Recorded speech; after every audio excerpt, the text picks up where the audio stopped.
Hello everyone, welcome to the Redmen TV. It is the build-up show. We are joined by Rob Gutmann, the Anfield Rap Zone. Rob, very good to have you in. You've already been sitting down with Chris doing the Newsroom podcast this morning. I have, very enjoyable. It's been far too long since we've had you in a more casual setting of the build-up. Is it the show I did with Didi Hamann? It's quite possibly. In your front room, your back room, That's a long we were younger men, we had hopes and dreams then. Yeah, and fewer grey hairs and bags under the eyes. And to be fair, you actually haven't aged since then. I have dramatically. I've got a good surgeon. Yeah, let's not dwell too much on this. Let's dwell on the things that are going to age us tremendously. And that's Liverpool this season, Chris. This is genuinely the maddest season already, in that there's no easing in. There's no we'll just build into the season. It feels like every single game of football is the biggest game of football that we've got, because we've set ourselves the target of effectively going unbeaten this year. We kind of have to beat Manchester City to the title. I think everybody will know that you finish above Man City this season, you win the league. The fact that they played before us in the last round of games added a whole heap of pressure that we'd not considered. You're sitting there all weekend, it's dragging so much, and you're thinking to yourself, a draw here is not good enough.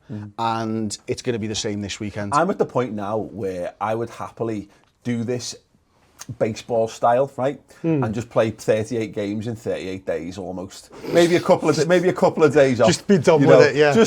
Let's just find out, because take the time off work. Just strap yourself in. But this will be a more relevant conversation, I think, later in the season, because I don't want to get too far ahead of ourselves. But this does feel like a different season, and the thing I always have, Rob, is that we're Chris and I are old enough to remember Liverpool's last league title, but only just. I was there, but I was 7. You know what I mean? So it's not something that there's images burned into my brain, but I've got no sense for how the season went because I was too young to appreciate it.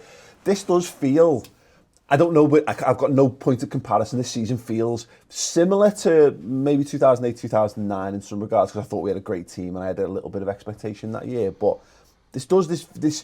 I feel like we're equipped for all kinds of challenges this year that maybe we weren't in years gone by. Yeah, it does feel like that at the moment. Do you know what? It's interesting you saying that. I felt more confident in going back to the year you just mentioned at the beginning of 07-08 when we just signed Torres. Yeah. That season we'd gone big in the transfer market as well. Relatively bought in Lucas Leiva, Benayoun. Then Mascherano had signed just a few months before. We'd had Torres and Babel. So these were decent signings. And we were European Cup finalists from the year before, so there was some parallels, and we start that season quite well, don't we? We start with the late winner at Villa, and we win a few games. It's a cautionary tale, because we do slightly fall off a cliff before recovering and finishing top 4 and being okay, but not the season we'd anticipated. Yeah. But you're right, this one, I mean, I'm older than you. I was in 1990, 23. So I do. Prime. I was in my pomp. The time I was having then, but I do remember that. I mean, the weird thing about back then, it was sort of routine winning the league. My abiding memory of that season is we weren't that good. Do you know what I mean? We were slightly better the season afterwards for a good while before it all sort of went a bit pear-shaped, where we don't win the league. This one, the early sense of that a momentum might be building. This reminds me a little bit at this early stage of 87, 88. Where we'd also gone big in the transfer market in the summer. We'd sold Rush, admittedly, maybe a parallel to Coutinho going. Brought in John Barnes, Peter Beardsley, John Aldridge a few months earlier. Ray Houghton was to come in quickly. And we hit the ground running, and they gelled very quickly. The football was of an incredible level. But where the comparison really comes in is the world outside of Liverpool, outside of our bubble, was going, bloody hell, these are good. Yeah. These are the real deal. And when that comes from outside, because we always say it's our year. Yeah, of course. And sometimes we actually think we don't even know whether we mean it or not anymore. It's a There's mantra. belief now, though. I think it's more like the real thing in terms of the belief, But I think it's because we can hear it from outside of ourselves. The difference is normally because it's not so much that it's our year, it's that we say next season. Is what is the thing that's become the thing. It's rather than it's our year. I think that kind of died off. We had probably 10 years of being, when we had this, that's going to make us take the next step. Well, looking at this game, though, I I think Brighton fall into a nice little category, and maybe this is me getting ahead of myself, but whatever. That's the point of everything we do on this channel. They fall into that category, and it's teams that finish between 8th and 15th, 16th in the league last season, who I think are absolutely perfect for us to play at this point of the season. And I think the fact that we had some high score and good results against them last season as well kind of plays into this as well. Brighton are a team that I think, having had the starting against West Ham, which was sound, having had quite a hard-fought win against Crystal Palace, you want to get back to a team that, if you just play to the fullness of your abilities at home, you should be looking to stick a few pounds. It reminds me of the first time the main stand opened and Leicester were coming to town, and they were a good side, and we snotted them 4-0. Yeah, and great there are performance. parallels to that Rafa Benitez side from earlier on that you've mentioned, in that there is a fear around coming to Anfield now. Yeah. You know, in the league, we didn't lose a game at Anfield last season, all season long, and teams will be coming here almost beaten. Yeah. And now you're looking at it, and maybe you put yourself in a Brighton player's perspective, and you think, the one thing that you could always almost guarantee was Liverpool, if you dig in, you can get something from them. And they'll be looking at that result last week against Crystal Palace and going, Palace are better than us. And they dug in, and they got nada out of them. Yeah. And that's what Liverpool will be looking to do all season long. And it's why beating West Ham 4-0 at home is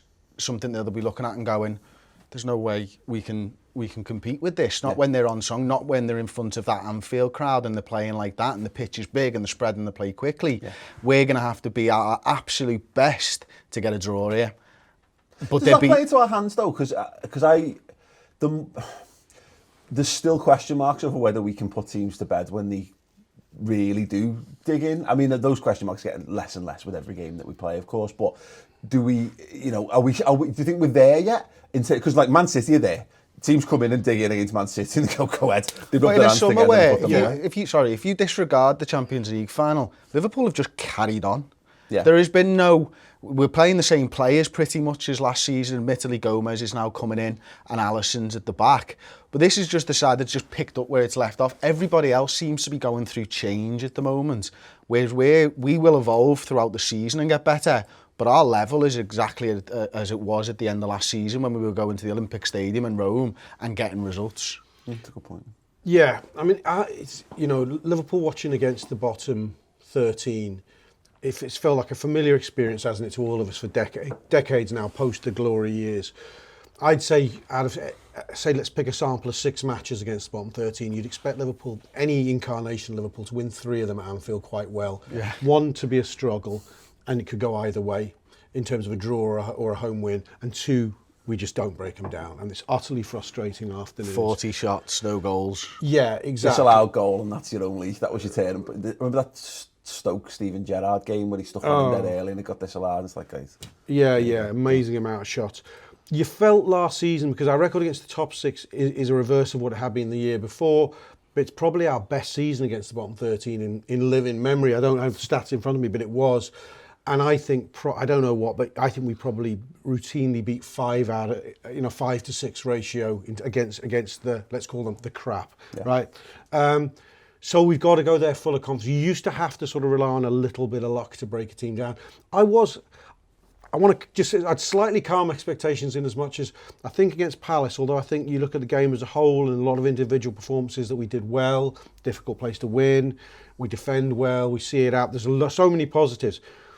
If you go rewind to say like a minute before we actually get that penalty, it does feel like it could be a long night. Yeah. It feels quite. You look back, we had some good, decent half chances that half, but it looks like they're doing a reasonable job of denying us the space. There's only one way to play against us, Liverpool, which is to deny them the space and hope for the best. Yeah. But we do. I think with Palace, even if we hadn't scored before half time, we'd have found a way. I think we'd have scored on 60, seen it out for a 1-0. Mm-hmm. We'd have been just as happy that way. Brighton. I think if you're Chris Hughton, you're going to go. There's two schools of thoughts for these clubs. You know what? You can go at them and shock them, and that'll knock them back on their heels. I think that option's now gone. Yeah. Teams are not going to do that to Liverpool or City this season.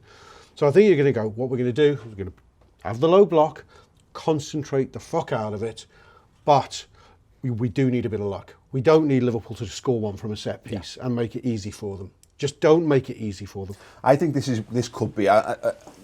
You get a sense of things and you get different types of games, and they start to. We said this last season where we were ticking boxes along the way. It was like, we got to win this way, we got this type of win, we got that type of win, and every time you did that, you proved to the fans and to the team itself that they could win in that way. And it'd be interesting because so far we've won a game by having the best midfield.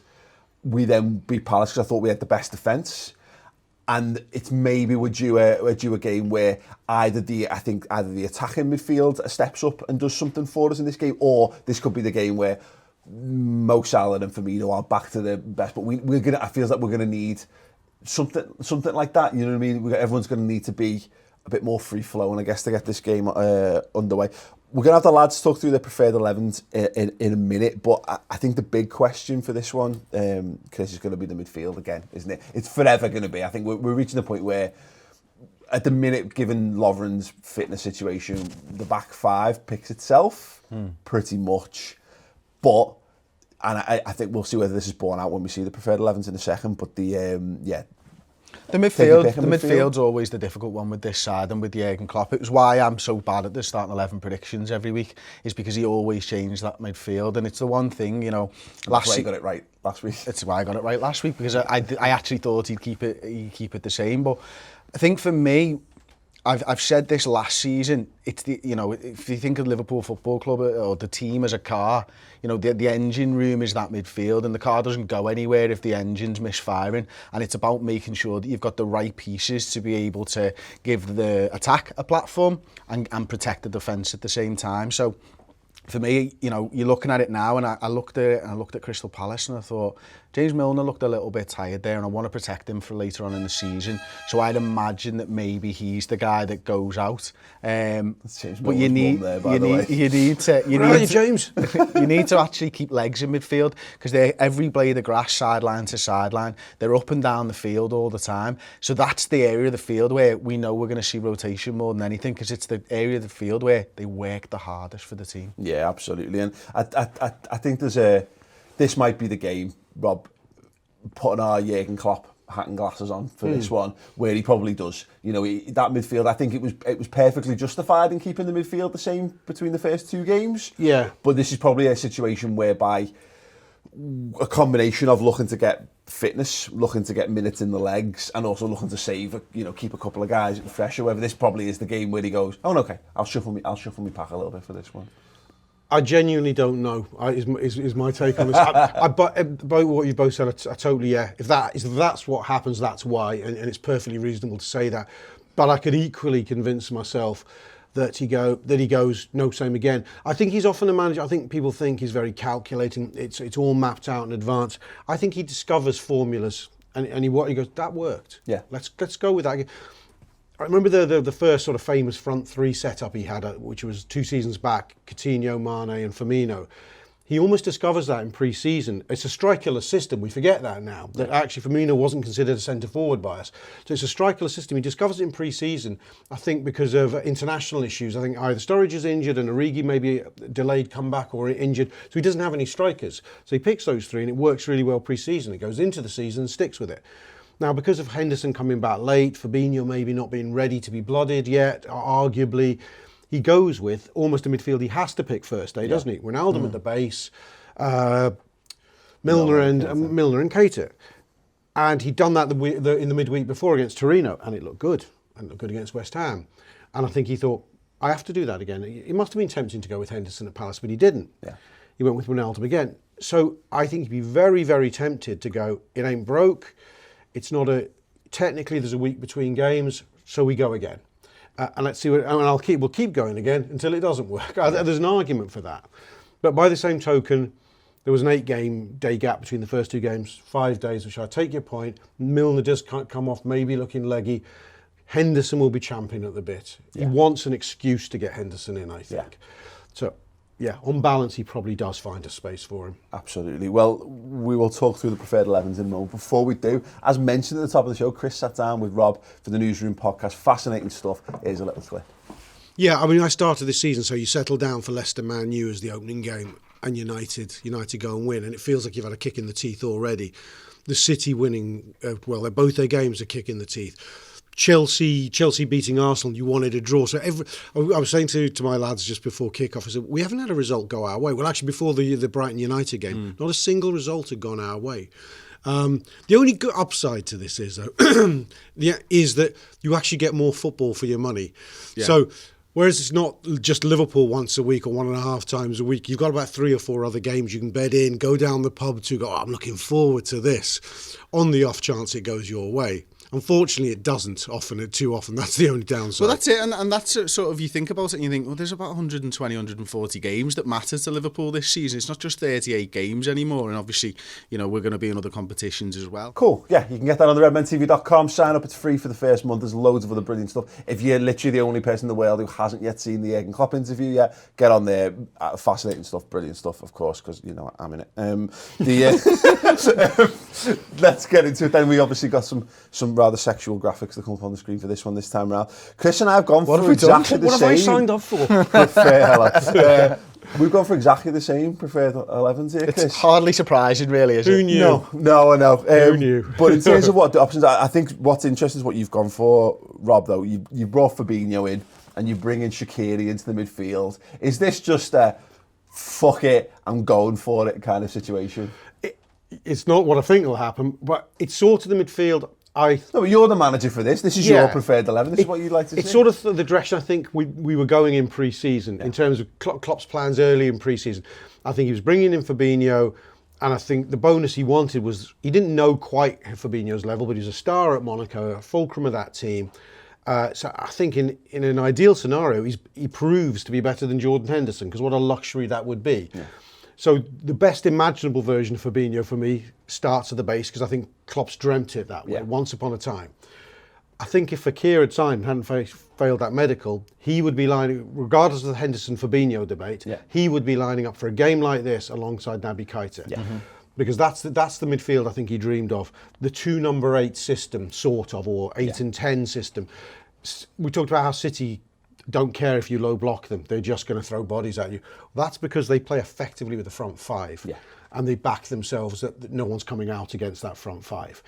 I think Klopp in his mind wants to evolve to a front 5 system, which means that you don't have more than one of a Fabinho, a Henderson, a Wijnaldum, and maybe even a Milner. One of those guys gets a game in the future. And that's why I think Shaqiri, he's tried him there pre-season, didn't he? 1 or 2 games. Mm-hmm. So I don't think it'll happen in this game, but I could see it happening in a game like this. Shaqiri alongside Keita behind the front 3. I think there's a strong case there. Kind of what we've seen with Oxlade-Chamberlain last season, the way we took a while to get him properly integrated into the side, and we didn't really unleash the full force Liverpool until the back end of the season. You know, you see him against Man City, driving forward, etc. I agree. We might well get to that, but I like that notion of Fabinho. The idea of it is sound. Fabinho is far more of a defensive 6, isn't he? So he supposedly provides the platform to allow the other guys to do it. I think all I really want to see, Chris, and I think I let me know if it's your thinking, of course, is the team's fine so far. But as Rob says, Jordan Henderson's got to come into this team at some point. I think we move the ball a lot quicker. You could see. I think Wijnaldum's been really good, to be fair, but I've really enjoyed Wijnaldum playing slightly further forward. We saw it against Torino, wasn't it, in pre-season for the spell, and Wijnaldum was excellent playing in the more advanced midfield role. Keita and Wijnaldum's energy, Henderson being allowed to sit back and ping some balls around. Either way, it's a bloody exciting midfield. That's why I went with Henderson at the base, Keita on the left, and Wijnaldum on the right-hand side, because not only did we see it in the Torino game, he brought Henderson in both league games so far, and Wijnaldum's been the person to shift forward and play that role. And we saw it back end, was it the second leg against City or the first leg, when Wijnaldum played that role for Alex Oxlade-Chamberlain when he got injured? He is able to do that sort of transition in movement that Alex Oxlade-Chamberlain could do. And he's very exciting. He gets himself even into a couple of positions for shots last time out, and he's playing from the 6. Now, I personally think, I agree with you about the 2 number 10 system that City have got and how Liverpool will evolve to that. But I also feel like we're going to have a revolving midfield where any 2 of 3 can go at any point. Yeah. And that will be why we're evolving City's system almost. Yeah. Because then you don't know whether Keita's going to sit back for a 5-minute period. You don't know where the run's coming from. And therefore it's much more difficult to start. Well, that's why Wijnaldum was shocked by Wijnaldum in that Torino game. Doing the little give and go, breaking into the box. Like, we were at the far end of the ground and going, I just assumed it must be Keita, because I couldn't basically make out who it was. I was like, well, that's not what I expect to see Naby Keita do. And I was like, oh no, it was Gini Well. Amazing, because you're dead right, in some instances, there's an expectation of it from Keita. But then all of a sudden, if Wijnaldum's the guy doing it, well, it ends up effectively a bit like what Man City have got in that regard. You still got that 5. You're not maybe getting, they're not playing it the same as De Bruyne and Silva would necessarily, but you're still getting the bodies in. And we've said as well, that's maybe another evolution from, if teams are going to learn to cope with our front 3, then great. Well, here's another 2 players for you to deal with on top of that. And Klopp's talked about it. He doesn't talk about formations. He talks about finding space on the football field. He doesn't talk about 4-2-3-1 or 4-3-3. He wants the lads in the team to find space, and he doesn't mind where they move to find that space, as long as there's bodies around them for them to pass to when they receive the ball. Yeah. He also talks. I mean, with Wijnaldum in the past, or when he said the criticism he's received from Klopp is, the manager's great, he encourages him, but he says I need to score more. And I think that's a bit of a key. And Wijnaldum scores in the Torino game. Yeah. That was a shock, because he actually only scores twice, I think, last season properly. And he follows it up with a goal against Napoli as well, next game. The other way around. The other way around. Yeah. I do wonder whether he will start to look for goals in the midfield. I think that was part of the plan. I mean, you're not likely to get more goals out the front 3, are you? No, so less, next actually. Most likely, yeah, suspects have got to be the 2 guys next nearest to the goal. And you look at the pedigree. So I think the dream. I think at the beginning of the summer he dreamt of the 2 lining up behind the front 3 as being Fekir and Keita. And if you look at their goals totals for the previous 2 seasons, Keita's got 9s and 10s in maybe all comps. Fekir's got around the early 20s, I think, or 19s and 22s over the 2 seasons. There's a hell of a lot of goals there from what aren't front 3 positions for those boys. Although I guess Fekir sometimes play further forward still. Are you getting that from just Keita alongside Wijnaldum, or Keita alongside Milner, or Keita alongside Henson? None of those boys have really got a great... Even Adam Lallana, his best season for us is 5 or 6, I think. That's why if it was me, I'd go, this is one for Shaqiri. Yeah. Shaqiri does give you 9s and 10s, I think, from that position. Oh, you've convinced me, Rob. No, I like that. I'm all in on that. But my concern of this is like, because the Fabinho thing makes sense, but I'm also like, but at home, let's put Henderson in there, do that. But with Henderson in, and then let's do we need a defensive midfielder? Let's just leave Van Dijk on his own at the back with Alisson. Let's have them both play centre half. And it'll be. I play Alisson behind the strikers, me. God. In a Molby-esque role in the middle. He's got the passing range for it. Get up into box to box, maybe alongside Naby. That like pass completion graphic from 442 Stat Zone or whatever it's called, for the Alisson thing for Palace. The 21 of 23 long passes completed. Is that what it was? I mean, look. No, sorry, 21 of 23, 10 of 12, I think, long passes, but they were scandalous. They were scandalous. Pinpoint. Ridiculous. Yeah, Xabi Alonso would have been proud. Gerrard in his pomp proud. You look at it and you're kicking the ball and you think, oh, he can't do it. Oh, you can do another one. That's fine. And one of them sailed over Mane's head, and I thought, that's it. That's the one he's missed. And then Trent was there, and I was like, we have, I think, in the second half, 3 mad counters, don't we? Whereby they're absolutely on their arse, Palace. One ends up in the one where Salah goes round the keeper, then has to cut it back for Keita, which is very close chance. The other one ends in the sending off. Yeah. And the final one ends in a goal. How many does he contribute to? He doesn't contribute to the last one because Van Dijk heads the ball out from the corner. Right, yeah. But someone plays a ball back to Alisson inside his 6-yard line, and he just dinks it over to Robbo for a storming run down the centre. There's one where he sends it to Firmino, left wing as well, isn't there? Where he just basically pings it to him. Yes. And he gets him behind and he brings it down, and it's that thing of. I could do a show. But he's going to. What it means, though, what I was working towards is.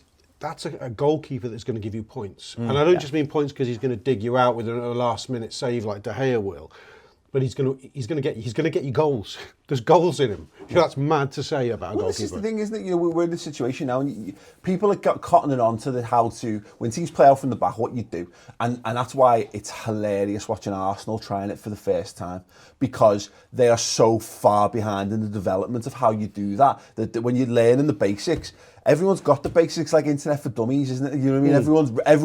Everyone knows how to handle teams that are just doing this, whereas we've gone beyond that now, and it's like, you watch Alisson do this, where he goes to the fullback, he's making it work, and then he goes, he's going to the fullback this time, and he just pings it to the DM without batting an eyelid, and then they go, okay, well, we'll cover this, and then he just sticks it 60 yards down the pitch, perfect ball out of nowhere. Yeah. One of our subscribers commented on one of my videos on the website this week, the Stats and Tactics show, and I talked to you about this, about how Alisson sort of doesn't move before he plays the ball. Like he just stands there looking like he's conserving his energy. And one of the comments that we had on the show was, I forget, apologies to the subscriber, he believes it's because he's not showing his hand. Now, if you stand perfectly still, you don't know whether he's going left, right or centre. Mignolet would play the ball over there, start looking at the man that he wants to hit it to, and then telegraph his football. Yeah, he's like... The way that Mignolet took goal kicks was like the old FIFA games where you had there was an arrow and you'd have to point it in the direction where it was, and you had to hold the button down and the arrow would stretch out and you go, right, sound, it's going there, is it? Whereas it's more like the moment where you can point it in any direction. Yeah, that's exactly against Palace, did he throw things out accurately? I can't. Yeah, there was one to the left back where he did an overarm throw that sort of bent in front of the Robertson. Did you see? You said you were at you were talking about this, the Croatia-Brazil friendly at Anfield. I was at that game too, just before the World Cup. His throwing that day, he didn't have anything to do really in the game, but he was throwing the ball past the halfway line at great pace and accuracy. And I think that's going to come in handy, because there's going to be times where the pre-match talk from the opposition, they're going to go, do not let this lad kick the ball, right? Don't let him get it in his hands and look up. So strikers are going to be going, they're going to have to be closing him down in pairs, like he's a centre half. And I think possibly Palace even look at that, because it's interesting. It's the second half that Alisson finds the room to get his kicks away, because they're tiring. They don't want to have to do those 20-yard sprints to close him down. Yeah. We've never talked so excitedly about a goalkeeper on a build-up show before. Never. He might be the key to victory this season. Yeah, absolutely, every single game. Just briefly before we wrap up, some interesting fixtures this weekend around the top six. The Man United Spurs one on Monday night. Is it Monday night, that one? Oh, nice. That is if we can win. Wembley or Old Trafford? Old Trafford. So that's the one. That is a... And for the neutral. If we can win, he's just said there. I know, are you talking about the Liverpool game, or are you talking about the United Spurs game as the win? No, Liverpool game. Yeah. I have this get our 3 points safely tucked up, yeah, and then get your feet up on Monday night and watch that game with absolute interest. Yeah, if we drop points, I'm going to be in a depression. This is the problem with all this optimism. We're all balloons waiting to go. Yeah. Right. And if we don't win, I don't want to watch another game all weekend. I'll find out United score a week later. Yeah. But if we do win, I'll be watching the Championship, the Scottish League, anything. This is the beauty of these games, though. When we've had one every week, haven't we? Pretty much, is like the top six clashes where you've got some. There's a game where you can watch knowing that a team that you don't like is probably going to drop points, and ideally both, which would be amazing. Yeah. A nice hard fought draw with just heartbreak at both ends is great. Showing frailties. But exactly, this Man United Spurs game is absolutely ideal, because they're the two teams I think who are going to be... I don't know what Chelsea are going to be this season. It's too early to tell, I think, for them.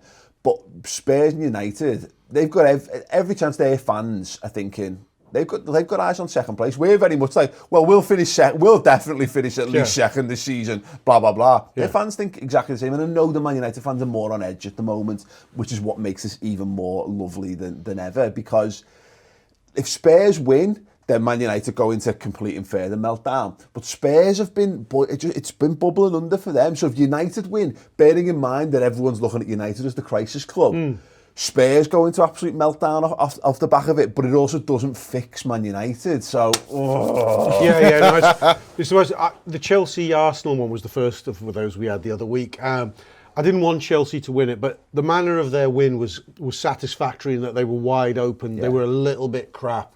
Arsenal Arsenal can be encouraged by certain things, but they are definitely more than a little bit crap alongside it. So you go, Arsenal got 0 points from 6. That's sound. They're not back. Yeah, no, absolutely. And then also Chelsea going away to Newcastle. It's got a Rafa grind about it. That another one where everyone... He disappointed on the Rafa grinds last season. He did. Yeah. He did. I was always looking out for them, always predicting them, and they never really came through. He had a couple, didn't he, toward the back end of the season when he turned a few decent ones in. But he does those games, where he's got a little bit of personal interest in them, and he knows a little bit about the club as well. He obviously decent record against us, of course, but that's the one where everyone's against looking at Chelsea going, oh, sorry, look, he's already got them up and running. No, they're going to be blah, blah, But the blah, space blah, blah. that they were given to Arsenal will encourage Rafa. Yeah. And if there's anyone who can game plan for using that space and utilising it, it is him. And Arsenal, West Ham at the Emirates, but that's another one that's got... Imagine if West Ham picks something up. Imagine. I've just rewatched the first Kingsman movie and the bit where all the heads blow up. That's basically what the Emirates is going to be like. I think Arsenal will cut loose properly, that one. I think that's set for them. It's at the Emirates, yeah. I think they'll and West Ham, you could see they're fragile at the moment, aren't they? Against us, you could see they could have a repeat of last season and Pellegrini. The other one is, Pellegrino. The other one, of course, Wolves hosting Man City in the early kickoff on the Saturday. I mean, all the early optimism about Wolves could have been flushed down the toilet after 3 games here, but that's got all the hallmarks of, if Man City weren't absolutely superb in the all glorious, all conquering Manchester City, you'd be like, Wolves. Oh, it's before our game, is it?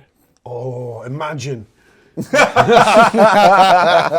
one I'll be watching, because our game won't have happened. Absolutely. But yeah, let us know your thoughts in the comments below on all the stuff and how you think our opponents are going to get on this weekend. Score predictions before we wrap up, Chris? I'm going to go 3-0 Liverpool. Okay. 1 in the first 10 minutes. You don't have to do this, Rob. 1 between 30 and, I will. 1 between 30 and 45, and 1 between 45 and 60. Okay, cool. When they come out at us needing something, we just hit them, and then we just take Firmino off and do what we normally do. I like that. I'll fret until it happens, but 9-1. They'll score first. One every 10 minutes. They'll score first, yeah. Absolutely. So, no, to go back to the formula of what Liverpool have been doing, 2 goals in the first half an hour would be absolutely lovely, and then see how it goes. 3 or 4. I'll take 4-0. Why not? Score predictions in the comments below. Of course, check out Rob on the Anfield wrap. The Gutter Show is an absolute glorious... Stop it. It is great. Yeah, it is. It's good. And of course, go and check out the redmentv.com. As I say, we've got loads of extra stuff, including the aforementioned newsroom podcast between these 2 lads. Thank you very much for watching. Thank you very much for subscribing, and we'll see you post-match.